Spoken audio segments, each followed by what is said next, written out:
The world can be a salacious, surprising, and magical place if you know how to look. Hi, I'm Rhiannon Houch. And I'm Erin Bagwell, your co-host of the Hidden History of Magick.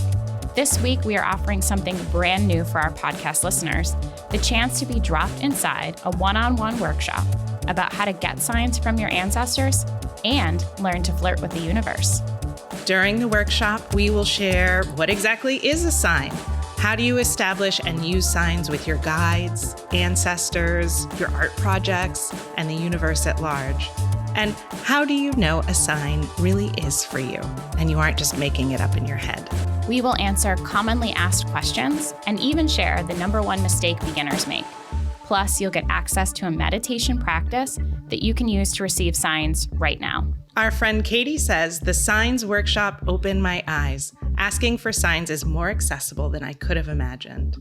Our friend Natalie says the workshop helped me connect with a brand new guide, and I'm very grateful to know they're rooting for me. Join us for this beginner-friendly workshop, free for our Coven members, or just $11 as a one-off purchase. And add a little or a lot of magic to your life.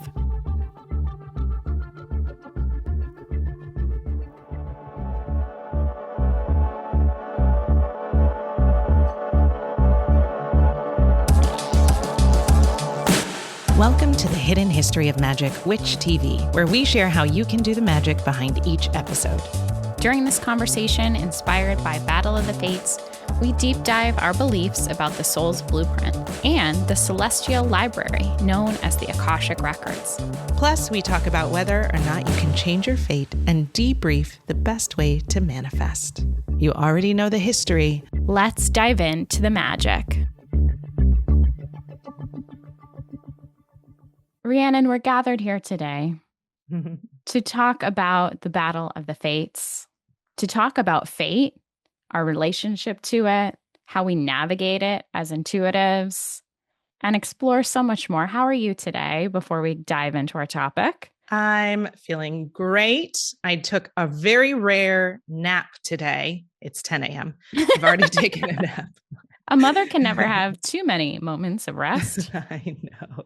So I feel refreshed and ready to go. And I love talking about fate. We have had some of my favorite things to talk about because this is another one of those areas where I think that it's so nuanced and nebulous. And there's evidence pointing to different things, but we can't really know because I'm very curious to hear how you feel about fate versus free will. There's so much to unpack. I know. One thing that's really been rattling around in my brain, too, is the idea of the shamanic illness. Yes. And I think even just learning culturally about the way different cultures process intuition and what their cultural norms are around it are so interesting. And I've just really been pondering my own history with it in relationship to our culture. So I'm so grateful to have watched that series, and I'm so excited to follow those shamans and see their journeys unfold. Oh, yeah. Immediate follow on Instagram. Yeah. And, I'm glad that you bring up the shamanic illness. What's so funny is this weekend I was watching an Instagram live from this medium. Every once in a while, especially in the near-death experience space, people just go live and answer questions. Mm-hmm. And so I went on and I was like, I just watched Battle of Fates. What are your thoughts on shamanic illness? And she was like, I don't know what that is. So I feel like it's a topic we've got to put some more eyes on. And for people who are like, what are they talking about? Shamanic illness essentially is a cultural belief, I would say, in Korea where young people. Oh, go ahead. I would argue that it's not just, I do not believe that this is just Korean. I think that this is actually very common in non-Western cultures. I want to say that the Shipibo people believe in this. I believe that there's many cultures who understand shamanic illness. So I think it's like a cultural thing, but we don't treat it as American Western culture doesn't know what it is. So then, sorry, you can continue. No, I think that's a good asterisk to it. We learned about it, in the Korean context, I will say, for this TV show. And essentially it's It's when you start getting intuitive hits or ancestors visit you, their term is the deities come. And essentially, it feels like if it is your fate to be a shaman and the deities come, there's no stopping them. And what people do is they ignore the call. And of course, when you're young, that's a natural thing to do. And when we say young, we're talking like 5, 6, 7, 8, 9. But if you ignore your deities, then you might get sick. You might get mentally ill. You might feel overwhelmed. It is this physical trigger that kind of pushes you to the path of opening yourself up, receiving the rights, and the whole thing. So, very, very Yeah. fascinating, especially just how serious they take it.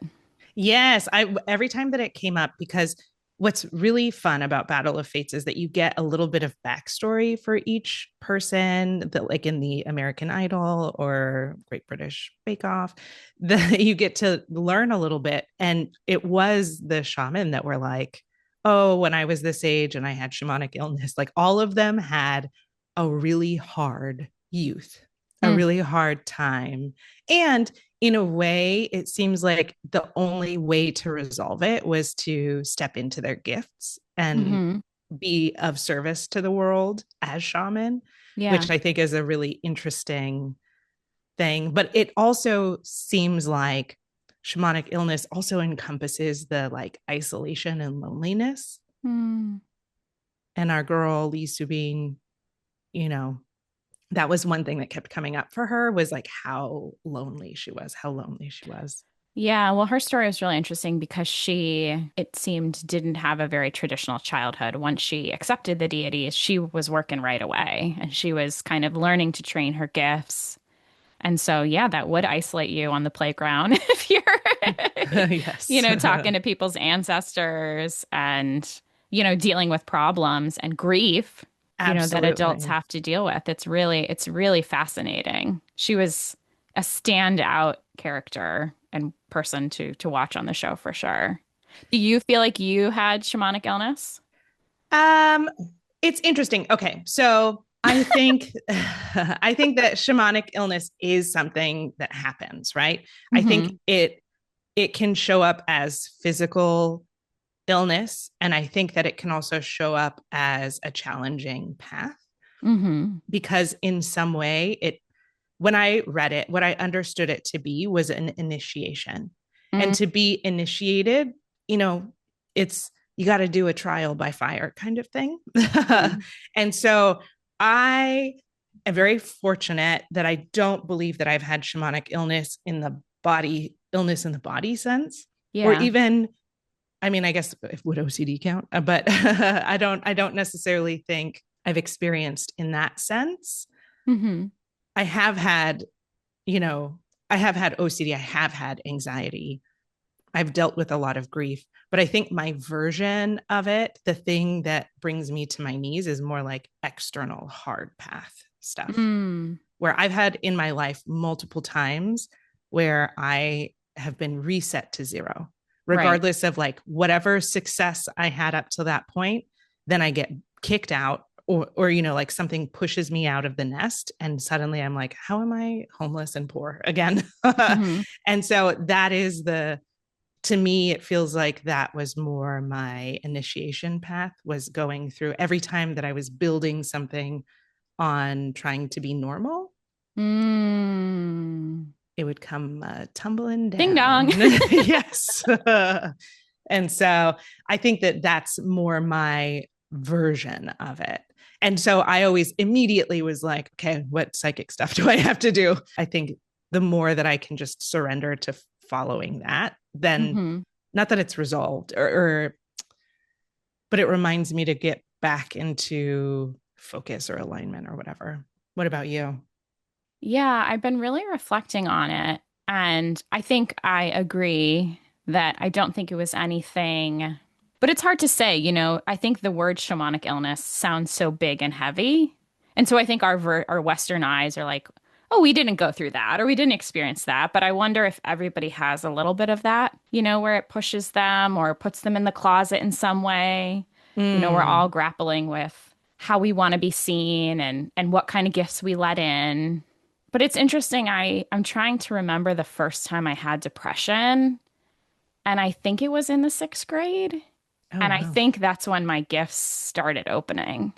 And so I Mm, wonder if there is a correlation between my depression and my psychic abilities, because since becoming a psychic, I have not had as heavy, energetic resets to zero, if you will. mm. So I wonder, I ponder. That's very interesting. The other thing that I think about when I have experienced some like physical body illness stuff, Hmm. for example, like pain in my body or illness, I go the route where it must be some spiritual thing. Mm. And so if I'm feeling like pressure in my body, or, lately I've been having trouble with the right side of my body. And so I'm like, I'm having issues with men, with masculine energy. And so then it becomes so in that way, because, and I wonder if this is true for cultures that believe in shamanic illness as well. Like when you immediately go to the spiritual, like the psycho spiritual Mm. to deal with it, then it's like, oh, it's not an illness, it's a sign. Yeah, yeah. There's also this thing where it feels like this is where I'm going to be a little bit wackadoodle. Bring it. It, it feels like, we're always channeling ourselves, right? Mm. From somewhere. Yeah. And my body is the vessel that contains whatever I'm channeling of Hmm. myself. And sometimes I feel like when there's a new, not level, but a different, the energy, if my body is not prepared to hold the amount of energy or the frequency of energy that needs to move through me, then Hmm. I do get physical body symptoms. Mm. And so what I need to work on is it's showing me where I have stuck things, where Mm. I have. So, for example, my shoulder, I have like crazy knots in the back of like underneath my or right around my shoulder blade. Yeah. And I'm like, oh, something's going on with my heart. I need to deal with this like shadow heartbreak that's happening in my back in order for it Mm. to heal itself. Or you know what I mean? So it's stuff like that where energy's trying to pour through me, but it's getting stuck in that place. And so Yeah. to me, it almost feels like actually talking about it, it's happening Mm. where I get this when I actually take a nap too. But or like if I take a nap, they're always so painful for me where I come back and I feel like I'm like pins and needles. Ah. Or when your foot is falling asleep and it's that pins and needles. Sometimes that's what energy, when I'm channeling something, it feels like that. It's like a pressure in the top of my head, and then it Mm. feels like pins and needles moving through my body. And then there are places where it feels like I don't have that sensation, and I'm like, oh, the energy's getting stuck right there. You're so tuned into your body. I don't feel like I have that kind of connection with Mm. my body at all. And I sometimes in readings, my body will physically react to how somebody passed. So my body will give me physical tells, like heart will feel squeezed, or sometimes it's hard to describe, but I know in the body, kind of in that Mhm. moment. But I wouldn't say that it ever kind of lingers, although sometimes I do have to clear myself before a reading if I know I have a lot of distractions. But Yes. it doesn't feel physical at all. I'm very like maybe mental in my head. I don't know. Oh, interesting. Yeah, sometimes I wonder if it's because I don't have a visual imagination Mm. that like I can't picture something, right? So most of my life I've spent like, oh, well, I guess we got to try it, like experiment and then trial and error kind of thing. And so I do it with my physical body. Like if I want to know what a Mm. painting's going to look like, I have to paint it. Yeah. Or if I want to, build something, I've got to build it and go like, oops, well, that sucked. Or, like I have to experience it. So I do tend to, I was also an athlete growing Mm. up and then stayed pretty athletic until I had kids. I've always been very much in my body. And I feel like that's one of my senses. But because of it, it means that sometimes I have a hard time leaving my body. Mm. I love this idea of it being one of your senses. And I'm on this phone journey where I'm trying to like break up with my cell phone. Ooh, yes. And I read Cynthia Erivo's memoir for Chelsea's book club. And one of the things she does is she goes for a run without her phone and she just listens to her body. And I was like, that's Mm. such a cool thing to like be connected to, the pavement that you're running on and your heart and how it feels. And in my imagination, like that's what I would do. But I'm Yeah. like I got to get back into a movement flow of some kind. I do. Mm. I'm caught. The telephone's been ringing about getting more in the body, and I've been ignoring it. Oh, one time I ran a marathon, so I haven't run ever again. Or I've like run one time in You're like like, the last once 10 is years. enough. Yes. So I used to run, not like, I mean, I was training. If I had a race, then I would Yeah. train for the race. I never identified as a runner. I did it because my friend was a runner. And I was like, this will be a Hmm. fun thing for us to do together. The hardest part of running more than 15 miles is that you get really bored. Yeah. Like your body is fine physically, but then Right. it's like, oh The God, I'm mind. still running. Yeah. Right. Oh, what am I supposed to look at now? And with the actual marathon itself, I was listening to music. And then Hmm. at some point, my cell phone battery dies because I was very slow. And so I'm like, oh, I've got nothing left to It's distract just me me, from what I. myself, and I. It was the first time that I think I actually meditated Mm. because it was my body was so distracted with Yes. moving and it had already been like 3 hours, three and a Yeah. So half you were just hours. zoning out. Yes. And so I could experience my thoughts and witness my thoughts or whatever. It was like very, very nice, but it's so hard to I had to get rid of the music. I had to get rid of like it was this stretch of the race too, where there weren't as many people cheering you on. And so, cause that was, Sure. A quiet part. yeah, if someone's giving high fives, my favorite part of running a marathon is just high fiving everyone. But there is something that, yeah, just being able to listen to your body or trust that your body knows where it's going. And then Mm. because of that, your mind can go somewhere. Oh, I love it. I love it so much. Not enough to keep running, obviously, but one day I'll get back to it. One day. Circling back to fate, I'm curious what your beliefs about fate are. Do you believe in the soul blueprint? I do. I believe in a pre birth plan. I believe So for that, people who don't know, we should say oh, that yes, the soul's blueprint essentially is, I like to think of it like a document, like a contract. And yes, before you come to Earth, you say, I'm going to have these parents. I'm going to get married this many times. I'm going to have these kids. I'm going to do this, this, this, and this. This is all in my contract. And then you agree to come to Earth to do all of those things in order to experience. experience Earth. But also, I think there's like a little bit of twinge of my belief is that there's like an enlightenment energy to Yes. it, that you come to learn something, to experience something, to heal something. Yes. There's like an energetic part of it too.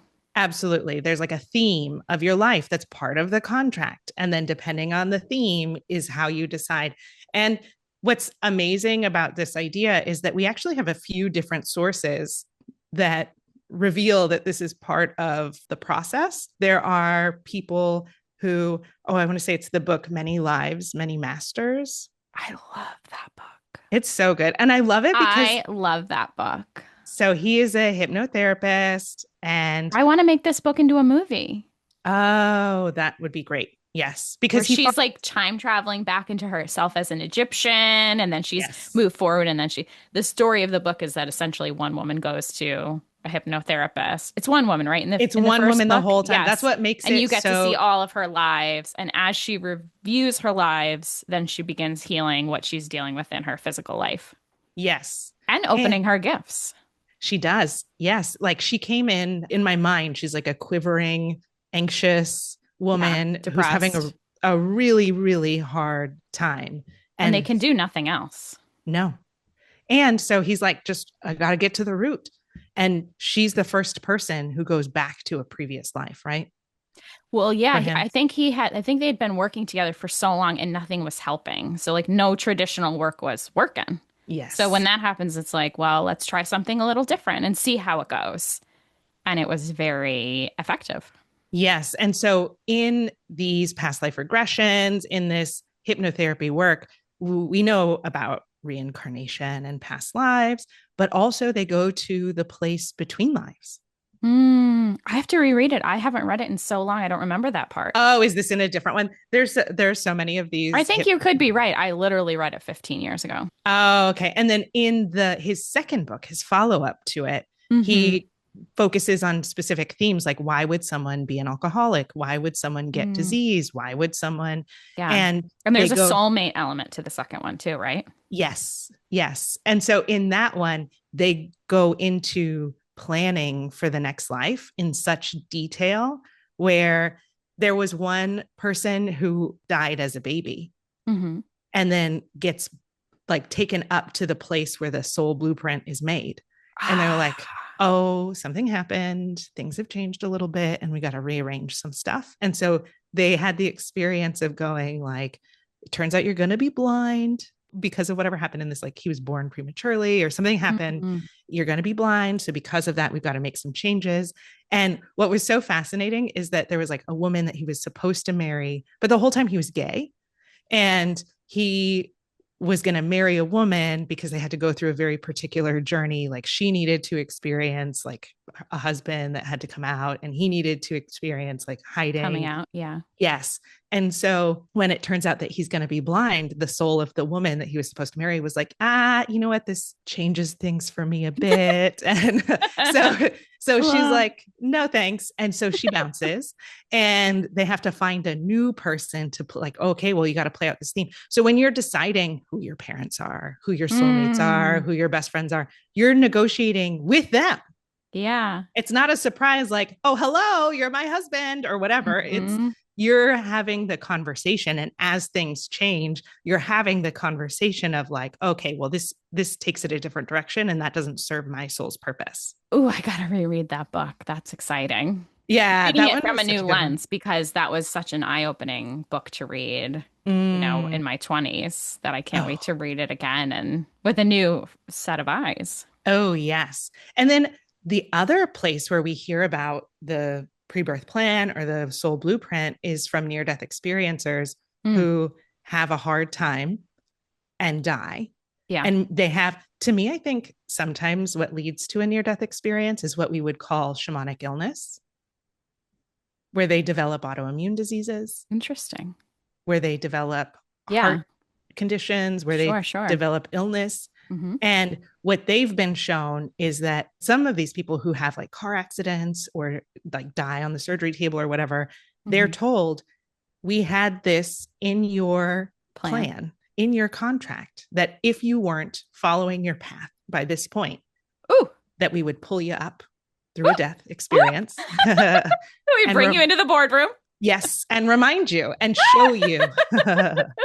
And then some Well, people, maybe it's that's why I've never had a near death because I've oh yeah, well, I and sometimes the don't near need death, a I don't need a boardroom. right, right. Well, and sometimes it's also that you have to get pulled out because okay, you planned at this age you were gonna come up so that we can Mm. give you your gifts and then you can go back down. I feel like if they brought me up, I would not come back down would be my problem. Be like, see Oh, you guys later. yeah, yeah. It sounds like they're very good. They know exact because they're all knowing. Yeah. They know exactly what to say to get you to be like, shit. Okay. Mm. It's just a blank. Fine. So that's another experience. My favorite pre-birth plan is when it's Betty Guadagno. She overdosed on drugs and had a really tough childhood, like dark. She was a sex worker, but also a pimp and abused a lot of people. She says this very openly, like she would Got do it. whatever she needed for drugs. Hmm. She was a very hateful person and then has this near-death experience. Then they brought her Now to the boardroom. brought her to the boardroom and her pre-birth planning was like supermarket sweep. Do you remember that game Yeah, show yeah, yeah. where she had a shopping cart and she was like grabbing cans off the thing and the can was like addiction, CSA, Get it all, addicted get it all, parents. get it all, Yeah. get it all. And her spirit, when you're doing this, your spirit guides are with you and her guides are like, this is a bit much. And she's like, I'm going to be so badass when I get it done. They're like, you don't have to do all of this. And she's like, it'll be so fun. Trust me. And so they're like, okay. So then she was like, oh my God, why would I do all of this? And they were like, you've only reached the part where you've gone through the worst of it. But look at what else is in your shopping cart. And it was recovery. It was Mm, changing people's lives. It was yeah. like all of the good stuff that comes from Right. turning that around. So yeah, hers was that. Other people talk about it being like a holodeck, Mm-hmm.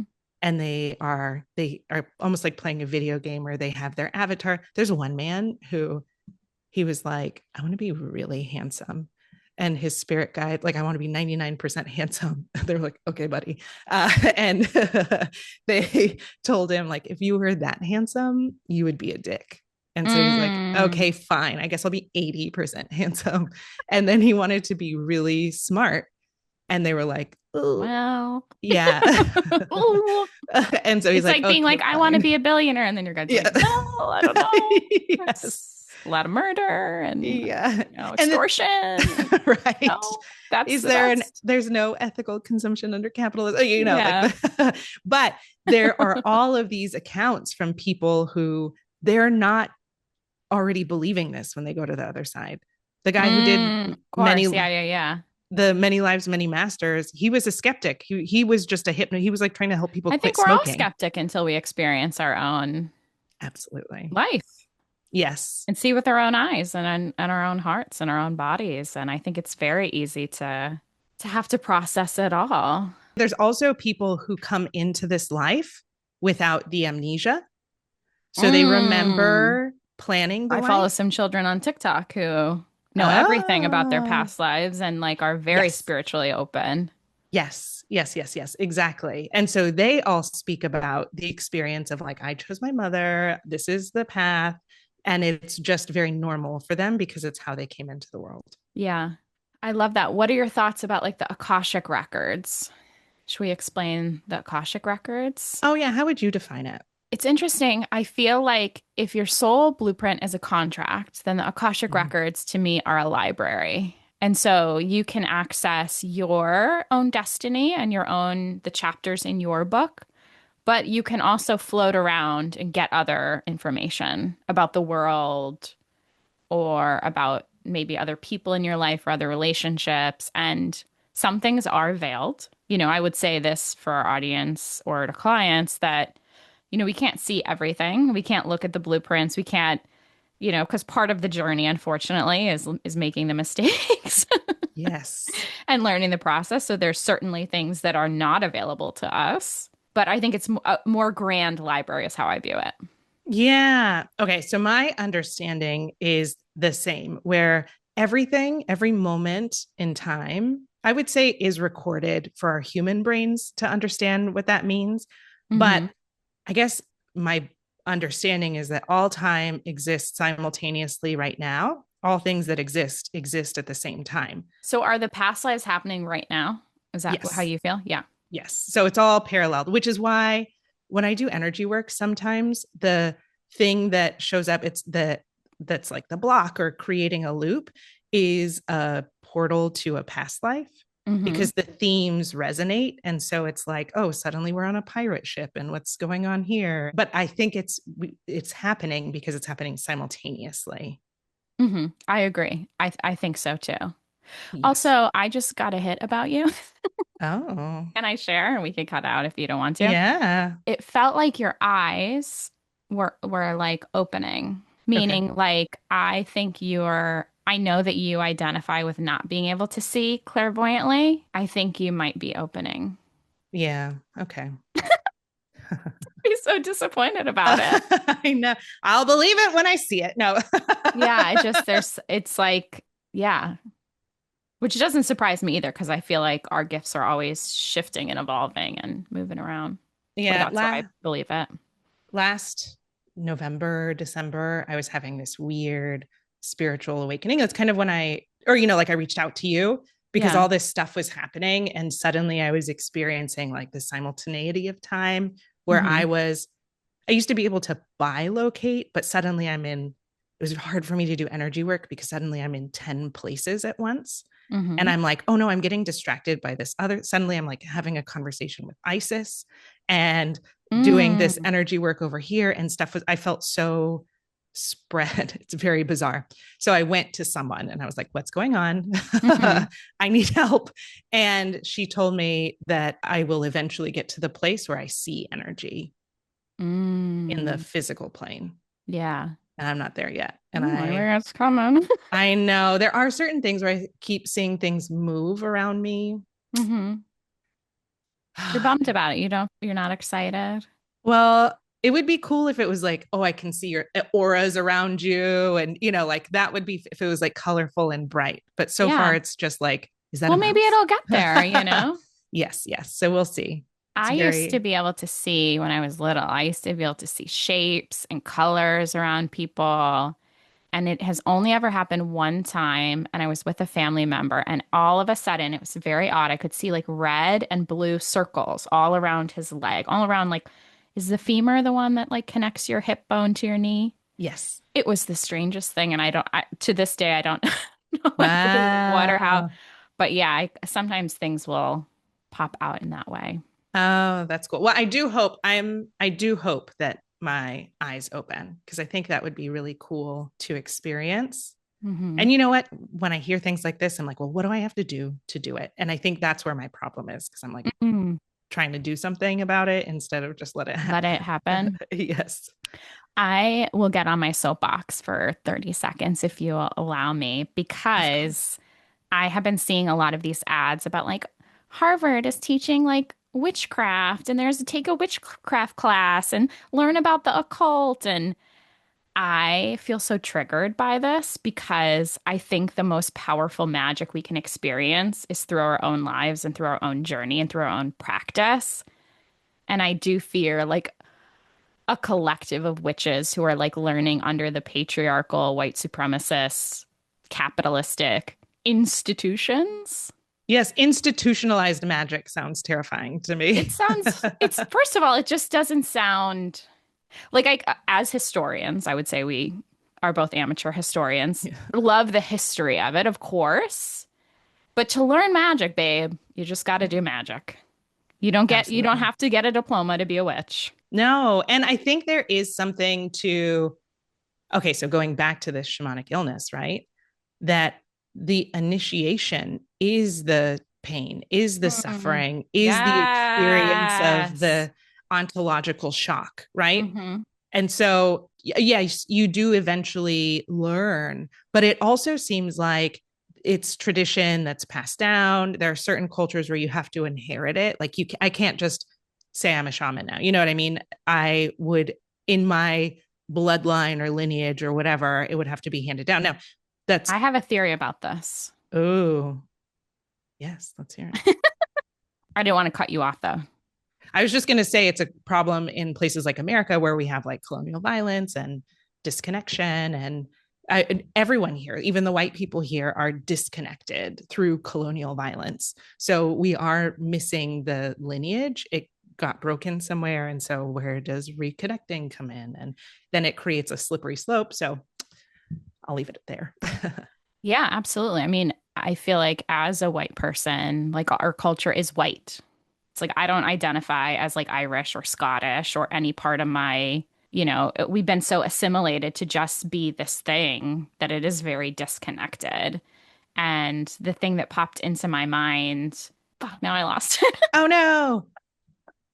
What were we talking about? We were talking about, Shamanic lineage. oh, the That, lineage thing. mhm. So I have a belief that 30 years ago, you couldn't be intuitive unless you had an intuitive in your family, that it was passed down genetically. Mm, However, we are now at the age of Aquarius where everybody can open up. And mhm. so I feel like we no longer need the permission of having, my grandmother being intuitive and it needing to be a lineage. Now I think where all of our eyes are popping open. Yes, totally agree. I think that's what is meant by this idea of like ascension to 5D consciousness or whatever. It's just that we all become aware that it's accessible. But you bring up a really great point because I lean towards, Bashar when it comes to ritual and rites, Hmm. that it all is a permission slip. And so cultures create, you know, rite of passage, this passing down, but also where fate comes in. If Mm, you have the gift, it's coming at you. mm, There's no like it's either you're gonna hop on the train or it's gonna crush you. You know what I mean? Like there is that experience. And so this idea of it being passed down, because I do have very psychic, totally. Of yes, course. yes, As do I. yeah. Please. Yeah. And so in that sense, it is what we think of the rituals or the garb as the thing that gets passed down when really it's in your blood. Like it is passed down through your existence, and the rituals create the discipline or how to wield it or how to like your cosmology or how to, I don't know, stand in it, Mm, what to do with it. So if you have that lineage, I think it's great. There are also certain practices that are closed, that are protected, right? But this brings up a beautiful point about hoodoo, because in mm, hoodoo is a closed practice. It is specific to the Americas. hmm. It is like literally African American magic. So, I mean, it's part of, but it was something that's born here. So we talk about this idea of like whiteness is like a disconnection from, and I would argue that all of that goes back to Rome because the Romans conquered people and disconnected them from their culture. So this is like, it goes way back, this idea of whiteness. Yeah. And it is harmful for people because it disconnects you from your lineage and this thing that gets passed down or whatever. But there are situations like hoodoo where it is a magic practice that's created, that's still inspired by the land where it was born, that Mm. pays homage to the land where they came from. You know what I mean? And in this way, it's a closed practice because it's only accessible through The this. lineage. Yes. And so it also means that it's not just like available to all Black people, it's available to people who are from the lineage of American slavery, Mm. which is like a very interesting thing. And it makes me think that hoodoo is specifically because there's other magic practices that come from Africa. You know what I mean? Like there are other Well, magic and that's practices why I that are think it's different. very hard as an institution like Harvard to Yes, teach magic. What magic? Whose magic? exactly. Even somebody who identifies, I'm Scottish, Irish, German, English, Swedish, a little bit Native American. So my practice feels specifically very grounded in my garden 30 feet around Mm-hmm. me. And I Yes. am very hesitant to even dip into like Scottish and or Irish folklore and Celtic magic, even though I admire it and I love learning about it, because I don't know if that's specifically where I'm being grounded or pulled. You know, we have to be, we have to kind of use our discernment and follow our hearts a little bit about what feels right and what feels good and just where we're anchored, if that makes sense. Absolutely. And I think that there is something about American culture because it's so mixed. So I'm very mixed too, right? And so you're right. Like, what lineage am I pulling from? Well, it's from I think some of us are born to be bridges. Mm, Some of us are born to translate. We live in a different world, and we can evolve certain things and we can be influenced by our lineage, right? completely. So I am interested in Celtic magic. I mean, I'm named Rhiannon. And also, I was born in the desert. Like I was born at the ocean. It's a very different magic than that is just coming through me. And so what I think is interesting, even thinking about the Battle of Fates, is that there is rites that are handed down. There's garb that's Mm, handed down. There's practices that are handed down, right? I think that's great. And some people still learn from their deities. yes. Yeah. And that I'm one of those gals, I think. same. Most of, even when I've gone and been trained in this energy work practice just to make it legit or whatever, Yeah. once I get in there, once I get into the space where I do the work, someone's telling me what to do. And then once I have that, it's Yeah, I always learn backwards. Like I'll start doing the practice and then I'll take a class about it to see like what I missed or Mm. like what the guides have differed or what somebody else might do or just to get another perspective. Like I love to even like Reiki, for example. Like I'm not Reiki trained. I haven't been certified. I haven't been attuned. The energy like isn't quote unquote within me yet, but I practice. A fraud. No, no, But I no. don't do, I don't, I I'm just offer it, I kidding. do it Yeah. for myself. I do it for my daughters. I do it for my Yeah. family. And I've done Reiki sessions before where I'll just listen to what the angels tell me to do. And then I'll do what they tell me to do. And then that's Yeah. it. Exactly. You Because know, you're and just, eventually I'd love to do the whole thing. And, you know, when my girls are in school and I have more time, I'd love to, you know, dabble. But I just, and that has happened a lot with, you know, animal communication and mediumship. I did get trained because I was like, what the hell is this? You oh, know, yes. that was too much for me to take on. But I do like knowing what my relationship to it is first Hmm. before I kind of open the door on someone else's opinion on it. Yes. That I can't tell you how many times that has happened where I'm like, I think I'm experiencing this thing, or this is how I see the world, or, there's stuff coming out of my hands. I'm Mm-hmm. experiencing this feeling. I don't know what it is. And then the teacher will show up to validate the thing Mm, that I'm feeling instead of like, oh, I want to do this thing. I want to be a yeah. psychic. I want to be a healer. So I have to do this thing. Early on, I was more like, well, I feel this thing. So let me go get Reiki attuned or whatever, because Yeah. I needed something legitimate. And listen, that's a great path too. I'm not saying Oh, one yeah. is yeah, better than the other. No. But I think there is something about sometimes your training comes from the deities directly. And Absolutely. I don't know about you, but in my practice too, it evolves. So it started off really small and basic. And then as I've allowed, more and more has shown up. And so an update on our friend Leon. Okay, yes. The other day I was meditating, or, on a walk, Mm-hmm. and trying to do energy work on myself. Mm-hmm. And my hands opened up and there was Uh-oh. like a gold spiral Mm-hmm.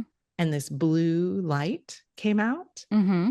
And it feels like that's like something, it's a new light that I can channel to Ooh. do energy work. And it feels related to Leon and Mm. whatever alien he is, species he is. Cool. And so it's this thing where like, what do I I don't call know him? what I that don't is. Yeah. I just got this blue light.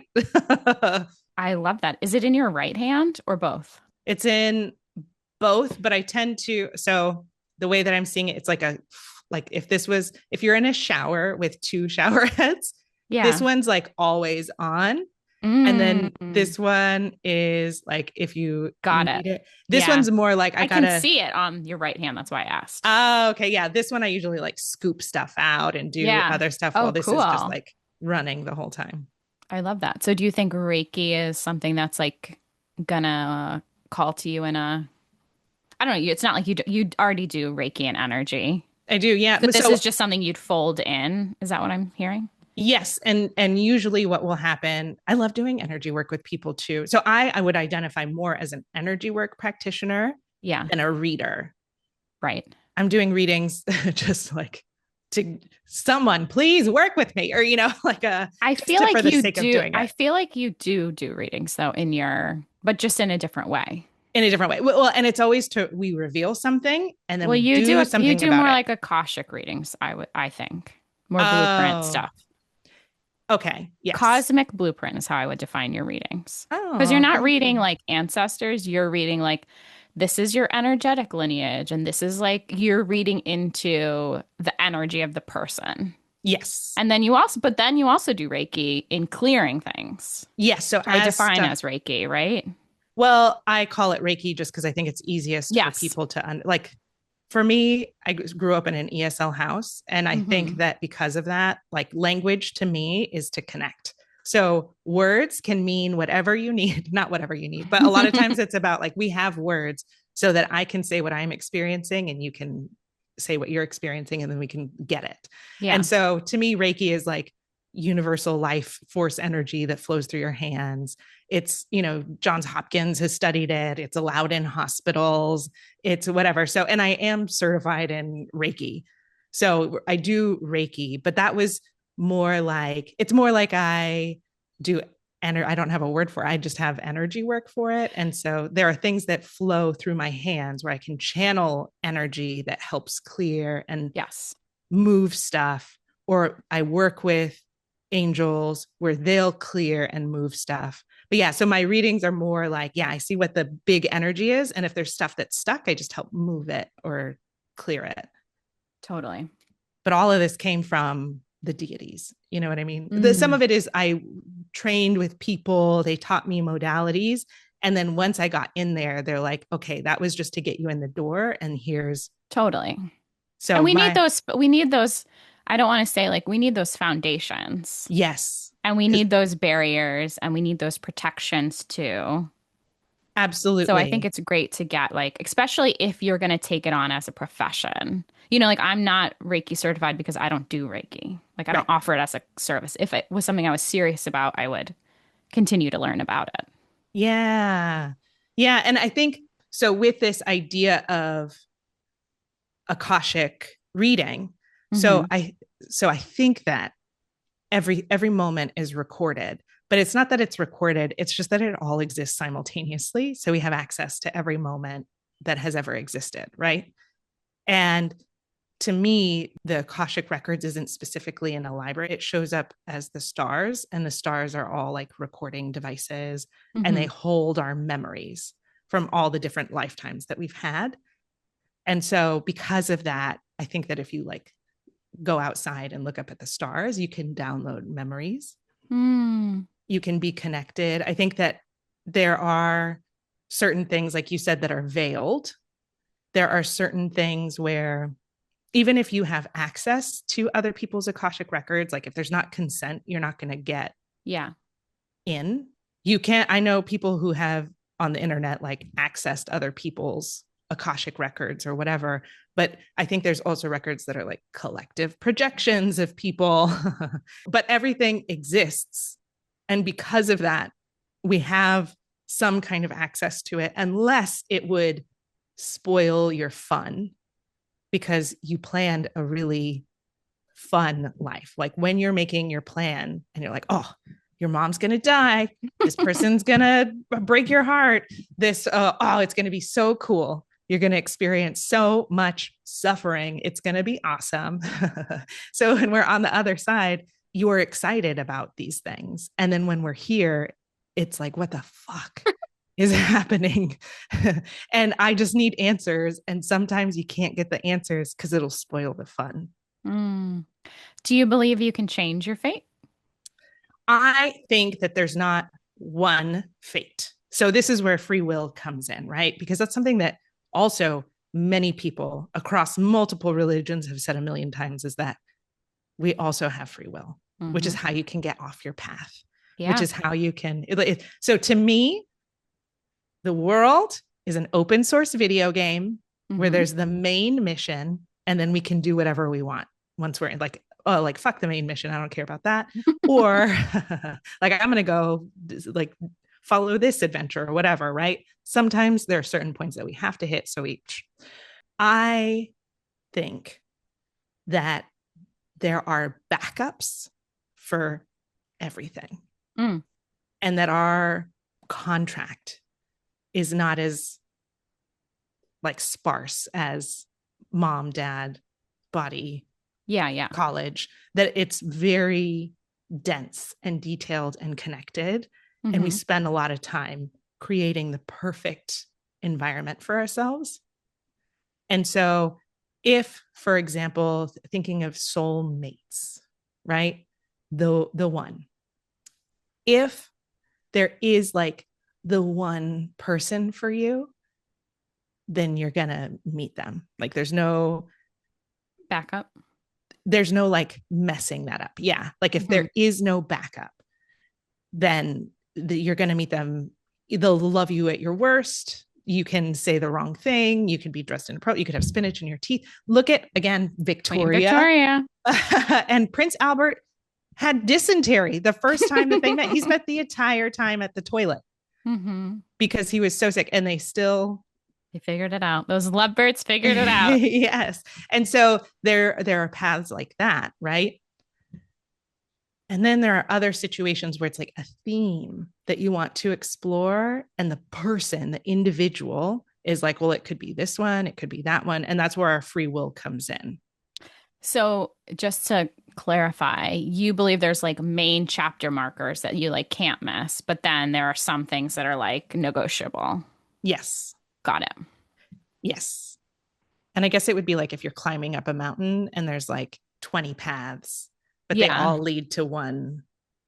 Well, it's like chutes and ladders in a way. Yes. Maybe the destination is the same, but the way you get there can be up to you. Yes, Or you definitely. can ignore the board. I think it's interesting, like this idea of free will, thinking of Battle of the Fates. I can't remember which gal it was who kept asking them, like, tell me about my soulmate, tell me about my soulmate. And they kept saying, he's a foreigner, Mm-hmm. he's not from Korea. And she heard it from like two or three different shamans. And she was like, no, I'm not, Gross. not attracted to them. And it Yes. was like, okay, great. So this girl's going to pick the wrong guy 10 times before she falls in love with a foreigner. And if Yes. that's what I mean, I sit with clients all the time who, their ancestors will say something and they'll be like, no, I don't think so. And it's like, okay, great. You know what you know, and then you get to decide how it manifests, how long it's going to Yes. take you to learn the lesson. I mean, even thinking about manifestation practice, I'm very curious about how you do this because I go back and forth between can I command something from the universe and Hmm. say, I want a 6 figure paycheck and this house with a fireplace and this many rooms or what, or every once in a while, I feel like instead of commanding things, that I tap into like a timeline where something is happening. And then I Hmm. tune into that, what's waiting for me. And the universe is telling me, but also because of my trauma, Hmm. I am codependent, which means that I also do that with God, the universe, source, my destiny and fate, where there are so many times where I just want to like surrender to the will of God. I want what God wants for me. But Hmm. it took me, I had a really sad revelation a few years ago that I want that because I'm still trying to be, I don't know, like good to God when there is no good or bad. Or, What do you mean? Say more. I still think of life as like punishment and reward. So if there is Mm, suffering that's happening in my life, it's like, oh, am I the wrong vibration? Do I need to find a way to be better? Am I bad? But really all of it is right. You trying think it's a to, punishment. Yeah. yes, Instead of when trying really to it, move you through the board. Yeah. exactly. Or even just trying to reveal that I think that I'm being punished. Well, I do That think story. as an intuitive, it's very like I had a hornet in my office before we recorded. It's Mm, like, well, this isn't great. yeah, scary. And sometimes I think we, kind of jump to the quick of this must mean something and it must have an intense circumstance and yada yada. And I do like the idea of like letting ourselves relax into just being on the path. And I think about this a lot of like what I want versus like what's best for me. Mm, Because I certainly, when I lived in New York, had very high aspirations and dreams and goals that have shifted so deeply since having children. yes. And my priorities of what wealth or what success looks like. We have some friends next door who are moving, and it got my husband and I talking about like what would it take for us to unroot from our neighborhood and go somewhere. Like if I got offered a job in Hollywood and they said, we're going to give you $3 million, but you have to uproot your whole family. And I truly, I don't know what that answer would be or what I would Mm, feel. And part of what I would like to manifest is success on my terms of what mhm. I want and what I need and how much I can physically work right now with children and how to keep my life easy. I feel like ease is something that I'm very attracted to. Oh, But I feel yes. very superstitious around my dreams and goals because I never know if it's truly like what's going to serve me in the long run. Is it going to keep me on Mm, the path or is it going to move me somewhere else? Like I really I want to be in alignment more than anything. I want to feel good and in the flow and happy and but it's a tough process, right? It is. Yeah. And I think I tend to err on the side of being a victim to what is being served to me, Mm, where I just feel like I have to accept the external circumstances and then navigate through. If this is the reality, then what? So I'm pendulum swung too far of mm. I'm not surrendering, I'm But I collapsing. think you're so brave. Oh, Like you thank moved you. to New York off of like a whim to do that documentary and you ended relationships and did this and moved like I think you're a lot and even hearing you say, your codependency, like you're so independent. Like you take care of your family. Look at you. You've been solo parenting for like almost 2 months. Like you handle shit. Oh, thank you. Yes. And I will say that that's where I get confused. I do a lot. Like I can't not do I things. think you're being too hard on yourself. Well, I think it's more this idea of when it comes to manifestation, I don't know how much I can ask for, but Mm, I think that's because it got like abused out of me yeah. in my youth. And so it is this thing that I have to navigate Well, we where have to feel safe to yes. dream. Well, and I also think like there's a part of me that is like, well, it's already fated. I already chose what I wanted. Mm. What can I ask for within that? And I'm afraid to ask for even a fucking babysitter. Give me a break. You know what I mean? Well, Yeah. no, I did, man. I'm having a babysitter tomorrow. So, manifested. But there's also, you bring up a really beautiful point because when I question this, when I ask the question of like, what is manifestation? What's the difference between trying to control the outcome versus surrendering to my path and Hmm. experience? That's where I go back and forth. It feels like this contraction and expansion. And I have no idea what the line is. And I'm trying to feel it out in my body and in my practice and what I do. And what you said about alignment, Hmm. when I had that weird experience that felt like a cracking open, I felt myself and I felt myself in alignment. And I was like, oh, nothing matters more Mm. than feeling this feeling of alignment. Yes, And yes. whatever it takes, whatever Yeah. I could live in any house. But it's so interesting because that feeling of alignment is a feeling of presence. Mm-hmm. It's not about getting or having. It's like the calmness of breath. It's seeing the butterfly as a sign. It's like just those small, tiny, tiny, tiny moments where you just feel like this is where I'm supposed to be. This is where I'm supposed to be. Yes, because what I was doing didn't matter. Oh, I was smiling and talking. I was in love with anyone, like any person. I was going through this experience where I was in love with everything. And I felt all of a sudden, I was like, oh, my purpose is to love. Hmm. My purpose is to, and not even like just in the like, how can I be loved today? And again, none of my financial problems disappeared. I still had a rat infestation, like I like literally was having a really hard external, but because I was in alignment, it didn't matter. I needed Yeah. to know how to be more, be more, be more, be more. And things would just gravitate towards me in a way where it wasn't the stuff that I thought would gravitate. Like if I had to put on paper the things that I wanted to magnetize to me, it wasn't those things because my human mind was also so stuck on survival. Mm. Like I Of really was, course. yeah, Like just that will close down all the doors, really. yeah. And it makes it really small. And it becomes stuff about like, what's the life raft Hmm. when I could essentially be channeling myself. I don't know. There was something about the experience of alignment that made me like all that mattered was myself. And how do I get closer to that? Mm. But then it disappeared. I was open for like a month and it was the most incredible month of my life. And then it all kind of, Wow. A month is a long I time. know it A was, month is a long time. oh, It felt I've like, never been open for a month, I don't think. oh, yeah, Maybe in my dream girl era where I just felt like I was on a surfboard, like who ooh, caught a wave and I was just like I felt time move faster than I ever have. And ooh, yeah. I did feel in alignment during that first year for sure.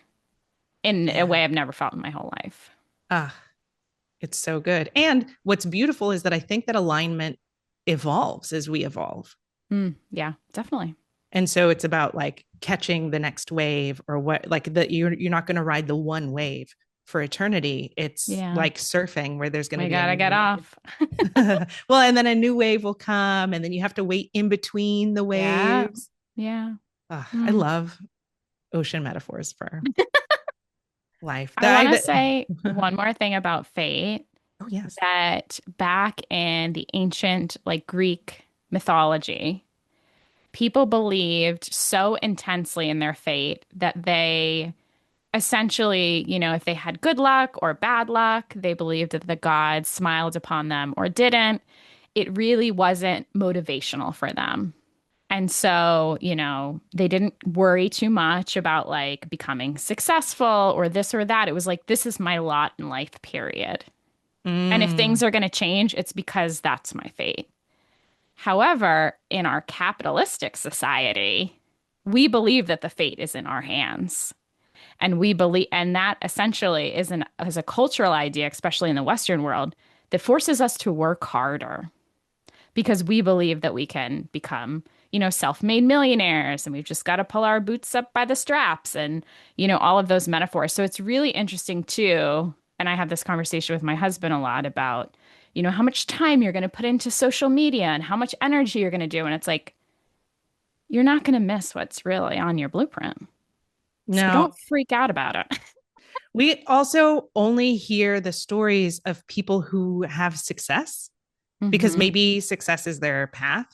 But Yeah. because I can't tell you how many times people are like, you just got to put yourself out there. And I'm like, I have two failed startups. You know what I mean?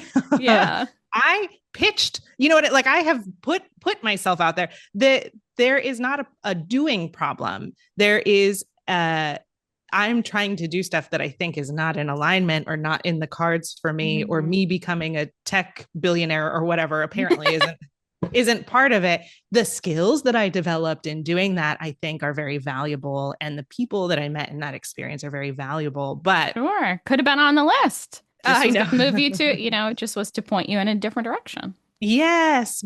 And I think that it's not necessarily a reflection. It's easy to internalize that, like, well, I just didn't try hard enough. I Of didn't course. market enough. I didn't. And life will reorient you. Life will squeeze you in a way that if you pay attention, I guess it'll show you not that you're not doing enough. That's what capitalism is telling us, but Hmm. that there's another thing that brings you more joy. 1,000,000%. And I reference Chelsea's book club again, and I shall say it here that, when you read these memoirs of people who have their like it moment of making it big, these stories are absolutely fucking bananas. Yes. Like Chandler Bing got friends because his agent was in bed with another agent and they were trying to cast him, but he'd signed a 4-year contract and they just happened to have a chat. Like you hear about these people who like the Spice Girls and everybody has a banana story that like shouldn't make any sense on paper. That there's no way in hell, they cast all the Spice Girls and then one of them gets sick or they decided to add another one. They had been like 4 months out of casting and then they called in Jerry M or whoever it was. Like these stories, it's like you're not going to miss truly like the big markers. You really aren't. Oh, yeah. It makes me think of Charlize Theron, where she got discovered. Obviously, she's stunning, right? Sure, yeah. She got discovered. She told her guides, get me 93%. I don't care. Beauty. Yes. Well, she was screaming at like a bank teller because they wouldn't cash a check and she was like so poor. So she was like yelling at someone. She was very young, trying to make something happen. And someone was like, You I should be a need you. star. Yes. And I love that because Hate it's stories like that. I truly do because here's 14-year-old Erin in the mall, like flipping her hair, like, anybody? Anybody? I'm in a grocery store. Yes. Nobody? Okay. I've been there. I'll take to the podcast mic, I guess. Eating my Johnny Rockets burger on Melrose. We don't hear stories like that anymore, really, of people getting discovered. Now you've got to be a TikTok star. You got to be on YouTube. You got to do too much work nowadays, I think. But even then, thinking about who and what goes viral. Mm-hmm. You never know. I know that there are some people who have like well-oiled machines. They put out 10 videos a day or whatever. Mm-hmm.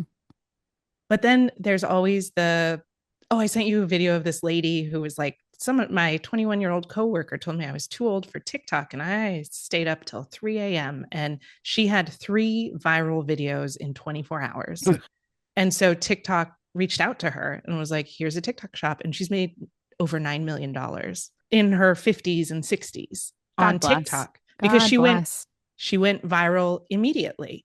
And so it becomes one of these things of how much of it is perseverance and whatever.